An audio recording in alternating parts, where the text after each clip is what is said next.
that technology is improvising by the day, and many studies have reported to get the feelings of touch and sensation back. Now, one such example why I talk about this can be the development of artificial hands and legs.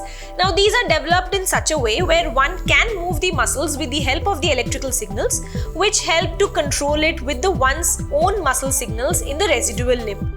Hello and welcome to Medical Dialogues Journal Club, your daily dose of health and medical news. I am Dr. Nandita Mohan, and today I am going to discuss about a new wireless technology that helps to communicate with the brain through the skin. Researchers at the Norwegian University of Science and Technology are working to develop solutions where the brain will be able to capture the sensory impressions from a prosthesis, process them, and then use them to control the movements. It's interesting, right? Almost as if they were a normal hand without having to embed any batteries or wires. Now, we know for sure that an artificial arm has no feeling sense to help control the arm. Now, one can use the sense of sight but don't have the sense of touch.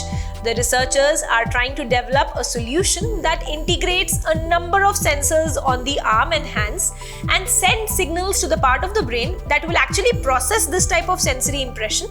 Now, the idea is to use as much as body's own systems as possible and as few artificial parts as possible. So the point here is to communicate with the brain without having to embed any wires in the body. Now, wires, we all know that increase the risk of infections, and they can even get in the way or break, posing a big problem. Now, instead, information from the sensors will be sent in the form of microwaves or radio waves through the fat layer in the skin that is usually present just under the skin. So our subcutaneous fat, it lends itself to it since it has less attenuation of the electrical signals. Now, this means that if we can use the fat layer to transmit the radio signals, the signal won't lose much strength, so it can be transmitted over a longer distance. So the signal here is received in the brain by an implant that provides electrical stimuli to the relevant center for processing the sensory impression. So hence the researchers concluded that over a period of time, the brain will become trained to understand what this particular signal means. So one particular signal might mean warm, while the other one signifies cold.